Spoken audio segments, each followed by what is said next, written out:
Okay, excellent. So my name is Sahar Joakim.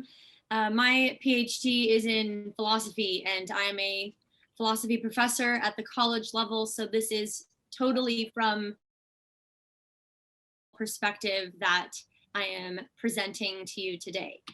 So the first thing I want to do is go over my abstract, which will guide my talk.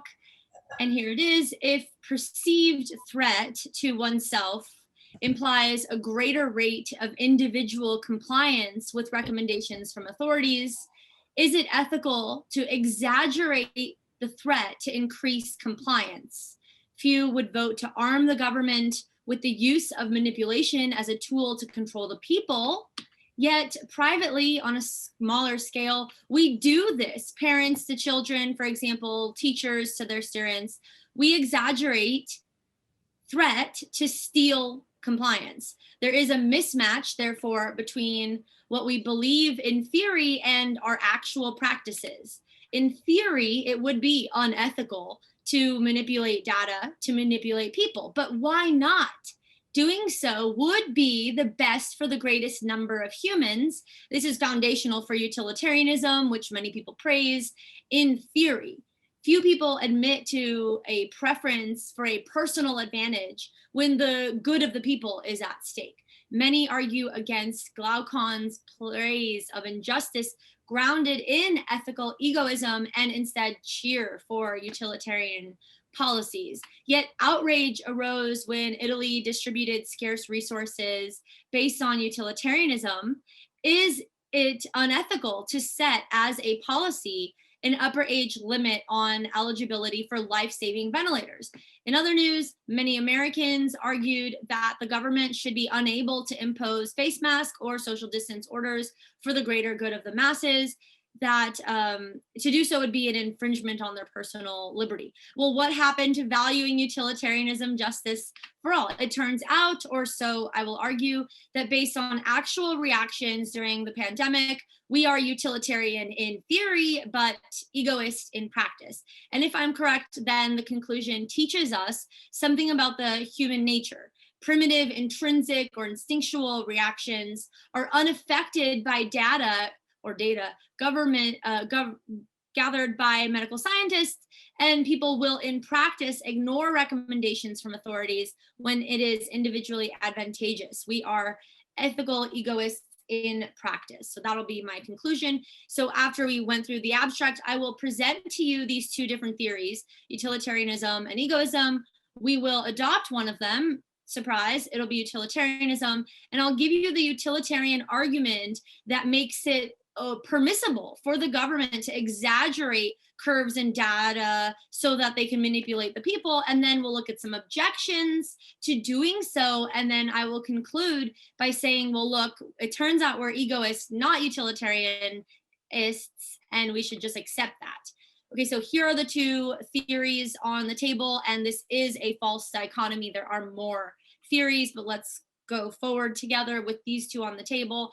Both of them are able to guide human action. This is because utilitarianism and egoism are both normative theories. Each one tells you how you should act given some information. And they both tell you that you should act in such a way that would maximize pleasure or good or happiness or well-being. However you want to understand pleasure is pretty much up to you. But the idea here is that there is a way to live life, and the way to live life is to live it well, and you should do the thing that is going to make somebody the wellest. Well, who, what, or who? Okay, so here's the difference between utilitarianism and egoism.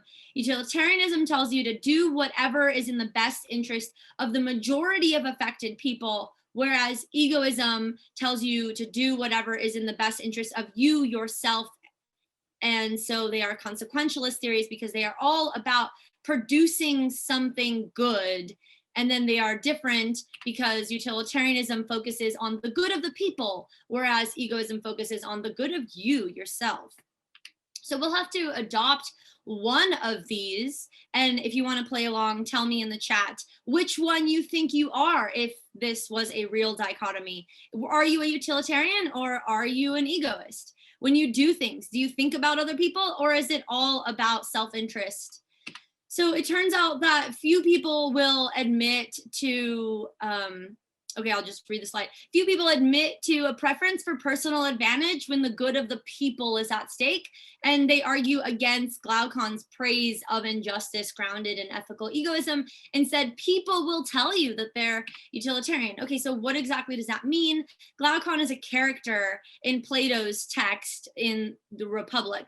And Glaucon has this premise. He says that every organism, of which you are one, by nature pursues undue gain. So if you can get ahead without working for it, you're going to go for it. And it's okay. That's perfectly natural. So Glaucon says that all of us want to get ahead. All of us want undue gain. And he says, think of the most righteous, just, moral person you know. Okay, if you imagine giving that person the opportunity to do whatever they want and not get in trouble by, for example, giving them a ring that makes them invisible, and you also gave the unjust person that same opportunity, no one, he says, is so incorruptible that he would stay on the path of justice, not even the most righteous person you know. So Glaucon says, if you give anyone the opportunity, they will do the unjust thing. And this is an argument for ethical egoism. He's telling us that we are egoist. Now, if you are to think about the big American slogan of democracy, you hear of American presidents saying a bunch of things. Well, here's one of them, Kennedy's, where he's famous for saying, ask not what you can do, what your country can do for you, but rather what you can do for your country. And America paves the way for democracy, supposedly, or at least that's what Americans think. Now, if you actually look at the globe, today's studies will tell you that America is not actually the most democratic, but countries all over the globe are wanting democracy if they don't have democracy already. So we see that there is a push for a democratic process whereby the majority of the people are in some sense considered. We have pushes for inclusivity and diversity and getting everyone involved and thinking about everyone.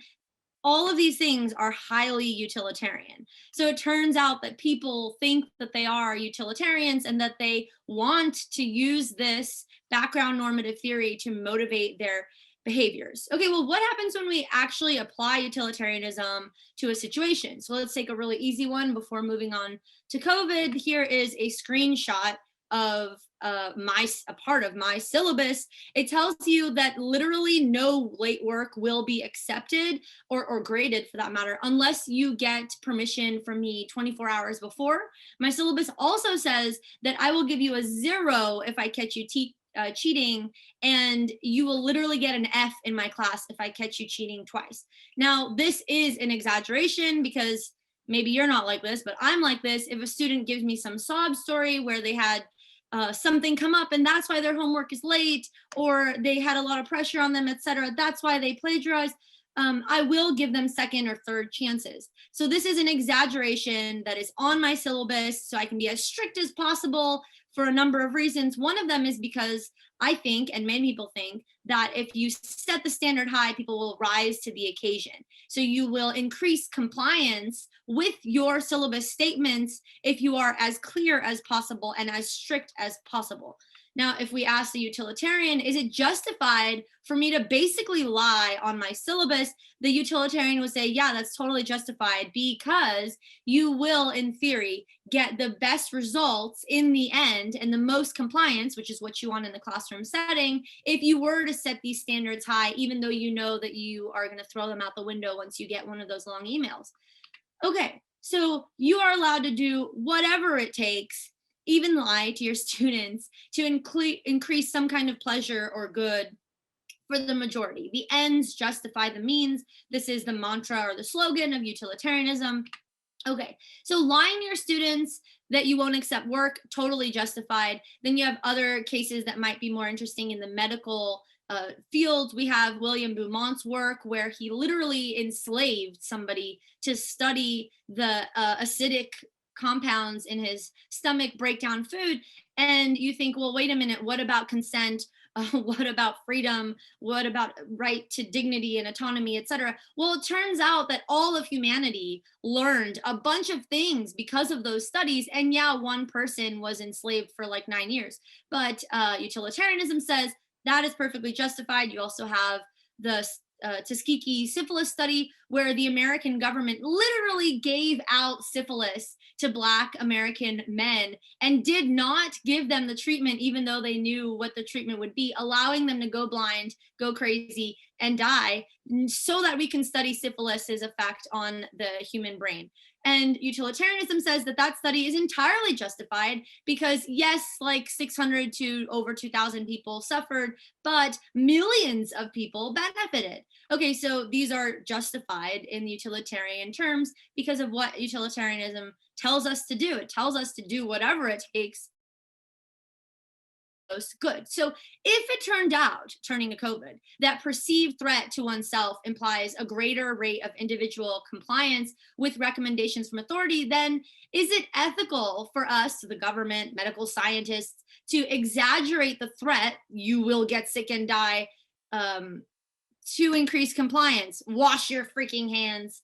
Okay, so according to utilitarianism, this is the question we are asking. And if you're wondering, well, wait a minute, how do we even know that perceived threat is somehow correlated with a greater compliance? 3 recent studies that I'm labeling here, but I'm sure that there's more, have shown us that in the context of COVID, in the concept of right now, the more people are afraid of getting sick or getting really sick, the more likely they are to comply with the health organization's recommendations. So there, I just wrote authority.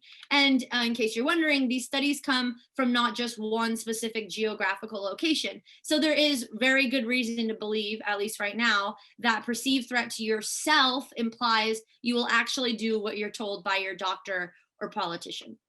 So let's really ask this question. Is it ethical to make these shoddy graphs and exaggerate the numbers by a few 100,000 to scare the people so that they go wash their hands, etc.? And utilitarianism says, yes, global exaggeration of the COVID threat to increase compliance with health recommendations is totally ethical. So a lot of people in the last few days have been talking about these models, how they're unjustified, there's not enough evidence. And this view here says, even if those were wrong on purpose, if it meant more people listened to the health organizations and wash their hands, social distance, wear a mask, etc., then we had less people die, it would have been totally ethical for those lies to be told, not just a margin of error, but purposefully giving false information. Okay, so save that in your mind. We can talk about that in a moment. So also note that the CDC, which a lot of people read and follow and listen to, put out an article talking about the similarities and differences between flu and COVID. This is to educate the population. Now, comparing COVID with the common flu decreased public health compliance. And decreasing compliance meant increasing death. And this is a recent study. So you might wonder if it even makes sense for the government to be transparent, because teaching them that, yes, okay, it is similar to the common flu that you know of and aren't worried about, turns out that somehow implies more death. So violators of the health recommendations, it's been shown, do not necessarily care less about themselves or other people. It's simply that they don't see the virus as threatening to themselves. So putting these ideas all together, we get this argument. So here's an argument for purposeful data manipulation. So the ethical action involves producing the greatest good for the greatest number of people. That's just utilitarianism. Violators of health recommendations do not see the virus as threatening. That's an observation backed by science.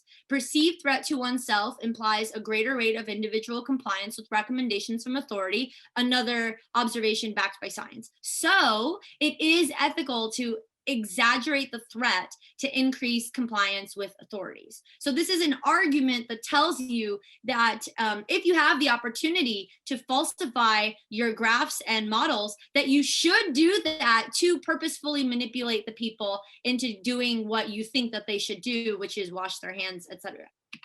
Okay, let's look at some objections to that, because hopefully you think that's a terrible thing and we don't want to arm the government with warrant to lie to the people, and we don't want to say that doctors and other medical scientists, researchers, etc., should be lying to us to get us to do what they want us to do. So hopefully you think that's bad. And if you look at medical fields, the research community all over the world, here's just 3 of them, you will find articles published for decades that are all talking about informed consent and transparency and autonomy and dignity. And they would, if applied to this conclusion, argue against it, saying it is not okay to falsify data, even if it means you'll save lives.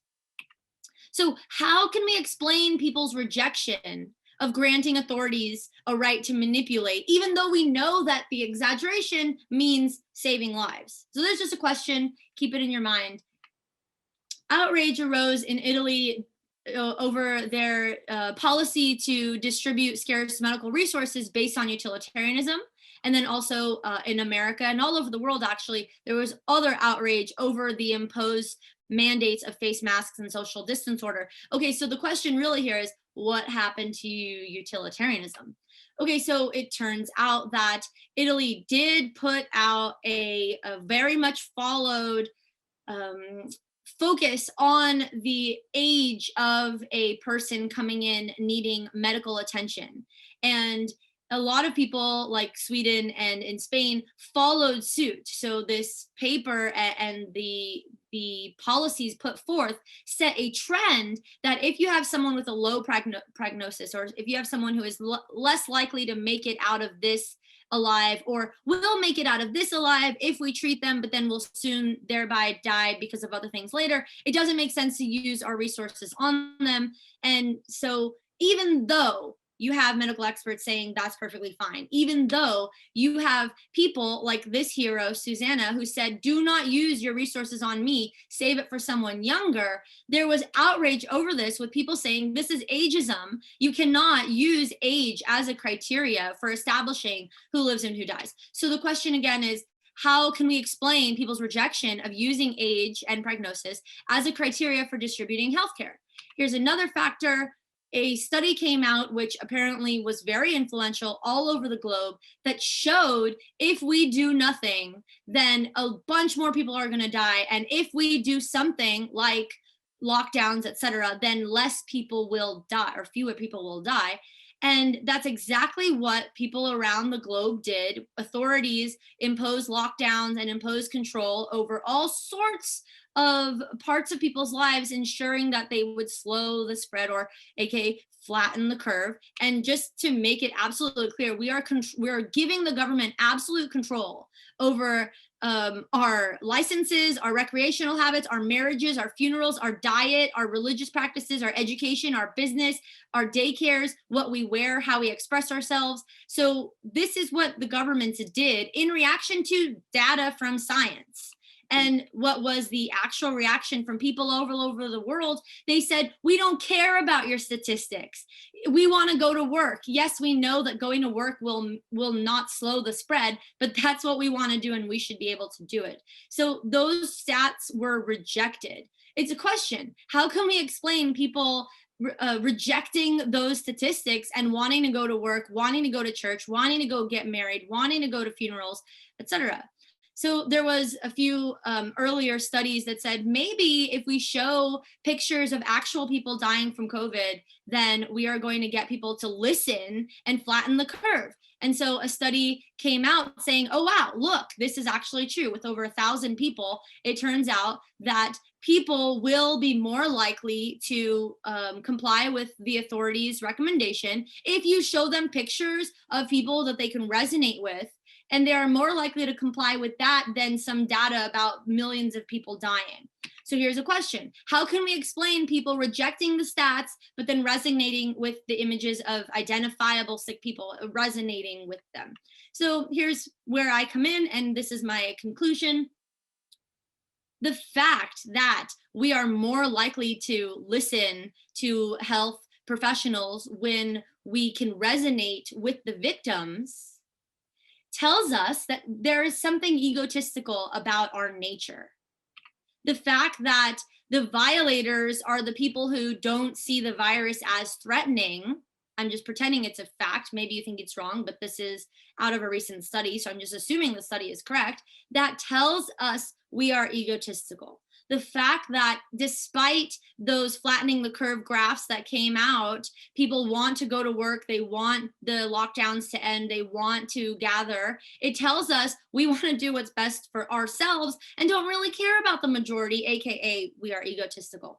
And I speculate that the cry against using somebody's age as the criteria for not giving them some kind of health care or treatment is also egotistical, because we know if we don't defend the old right now, that's where we're headed, and there will be no defense of us soon. So I believe that the ageism is also going back to this egotistic motivation.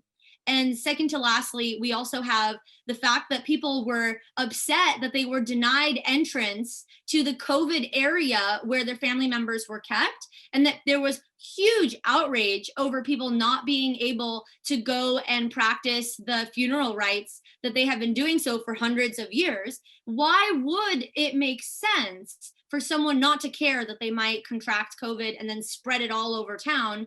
Why would that make sense? Well, it goes back to egoism and the all over the globe surveys and studies that have been done that shows that the more we believe there is a threat to us, the more we are likely to comply with what we are told. Also goes back to egoism. So even though most people say that they are utilitarian and there's democratic policies all over the globe, I think that it turns out that even though we're utilitarian in theory, that we are egoist in practice. Thank you.